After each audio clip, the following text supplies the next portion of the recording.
Hi everyone, a very happy day to all of you. Today, I would like to share about my meditation experience and how it's helped me in my journey. It has brought various benefits in different aspects of my life. First and foremost, it has allowed me to learn what is forgiveness. Because many a times as a child, I have been accused of not being a good child, not scoring good marks. Look at other children, how they're doing, how they're progressing. And all this kind of talks, when it comes from your own loved ones, it makes you feel so incomplete, so drained out, so worthless, uh, low on confidence. Like, I really never felt like looking at anyone, talking to anyone, having even a one on one conversation was building so much of nervousness. I used to shiver, I used to fumble, I never found words to speak because I never liked doing it.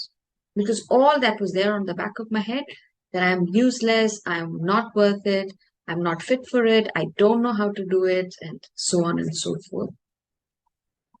But when I started practicing meditation, and now it's over 10 to 12 years, and I still continue to do it every single day because it gives me so much more energy. It brings so much more awareness. It makes me come to a stage of self-realization that whatever my elders did to me, what with the limited knowledge what they had, now they are not to be accused for it. They're not to be blamed for it. And meditation helped me realize that forgive anyone and everyone for what they have done to you. Because it is all a part of your creation. And when I started following this path, I could forgive myself for all that I burdened myself, for all the wounds that I caused to my own inner child. And the moment that self-realization happened and opened up, I could now forgive my elders for all that I experienced, for all that I went through when I was a child. And today I understand that forgiveness is freedom. If we learn to forgive, we enjoy the freedom. And now when I enjoy this freedom, now I understand that this freedom comes from an attitude of responsibility. Because I have taken responsibility of my life. I'm able to forgive others because I'm taking the responsibility that I can heal my life. And today, I'm here in front of the camera. I do multiple sessions. I do meditation sessions. I coach people. I counsel. I go speak as speaker in different universities and colleges, which helps children, individuals, youngsters, elderly people, middle-aged people to transform in their life. Now, apart from forgiveness, what I've learned also is you become more responsible in your life. So you take responsibility. When you take responsibility, you become that authentic spiritual leader. You now know that what you have learned is something what you need to share and not hoard it inside you completely. Just holding it back to you, saving it, it does nothing good. A knowledge once received is best when it's shared. When you share it out to the entire world, when you share it out with your family, with your surrounding, with your neighborhood, you are expanding the knowledge. It's like putting water in cotton. What happens? It floats up. So a knowledge once received is supposed to be transferred, communicated, expressed, and spread across. And that is why I do sessions to ensure that the little that I have learned and it's implemented in my life, I see the fruits of it. Now I need to be sharing it. Because always remember, spiritual health is the root and physical health is the fruit. Because before, I was an obese person, I was overweight, I could have a lot of negative thoughts, a lot of acne, a lot of irritation in my physical body, especially my knees used to kill me to death. I went through a lot of physical pain that I never knew why is it coming to me, but there was all a lot of backlog. There was a lot of residues of a lot of my own actions, my own words, my own thoughts, my own deeds, which I had to correct. Because the moment you blame someone on the outside, you're not taking the responsibility. And automatically it adds on to the bad karmas. And today when I take responsibility, I understand that whatever I have done is whatever I have reaped. So you become more aware. You live a more mindful life. You become more conscious about what you're doing, what you're not doing, how you're doing, how you're not doing. You become your own self-introspection. And when you are into that self-introspection, you become more aware that, hey, I shouldn't be doing this, or I shouldn't be talking this anymore, because it's not serving any good. You become more aware of the words that's coming out of your mouth. And last but not the least, to end it up for today, you become a non-violent person, which means you become very mindful. When you know there is some spike of aggression or agitation or anger, you become aware of your emotions now. Now you do your self-check.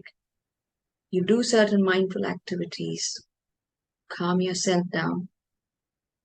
Even as a people leader in a corporate, you become more aware of the situation. You become more aware of the person in front of you, maybe your team member, understanding that they might be going through a lot of work already. So let me take it slow and steady. They may be going through some physical ailments, some uneasiness in their body. So you become more compassionate towards them. So becoming a mindful spiritual leader helps you in every aspect of your life, because now you're a leader to your own self. And then you become a leader to your entire surrounding. So you're culturing more leaders. You're enhancing more leaders.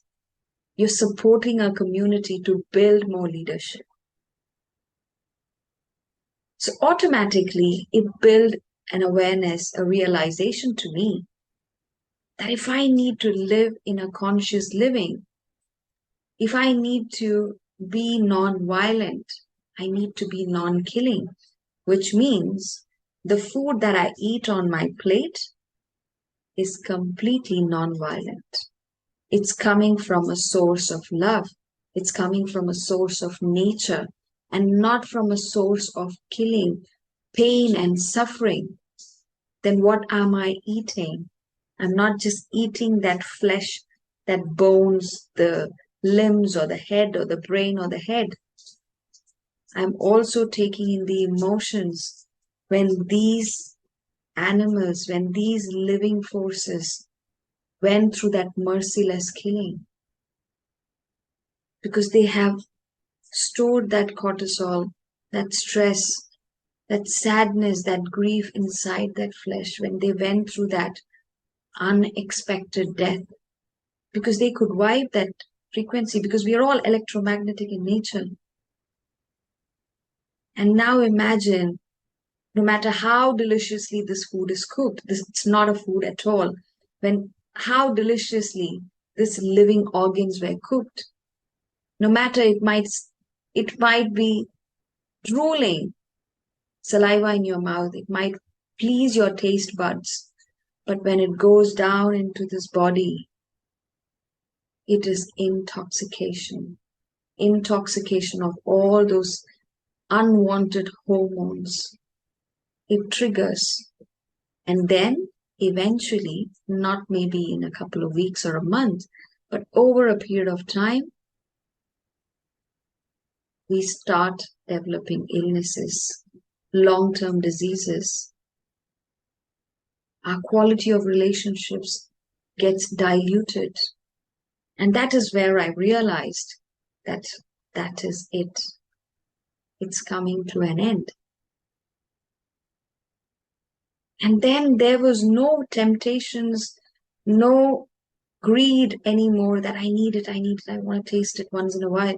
Never. Now life feels so good because you're one with nature. You're completely aligned with nature. You're eating nature food. You're enjoying the love of the nature. So you're vibrating high on the nature frequencies. And that is how blissful life has become. And I would really like to thank Pyramid Valley for bringing the spirituality into my life, for bringing this awareness, this realization that what does it mean to live connected with nature, to know your own self, which is your inner self, your soul. A huge gratitude to my Grandmaster Patriji, who lives in our consciousness, who is teaching every single day with all the actions that we are doing, with all the words that we use to people around. It's all in the consciousness right now. And a very humble gratitude to the entire nature, to Mother Earth, for being so kind and compassionate, that irrespective of me learning that journey and reaching where I am today, I feel so good that meditation has helped my life transform. Thank you all.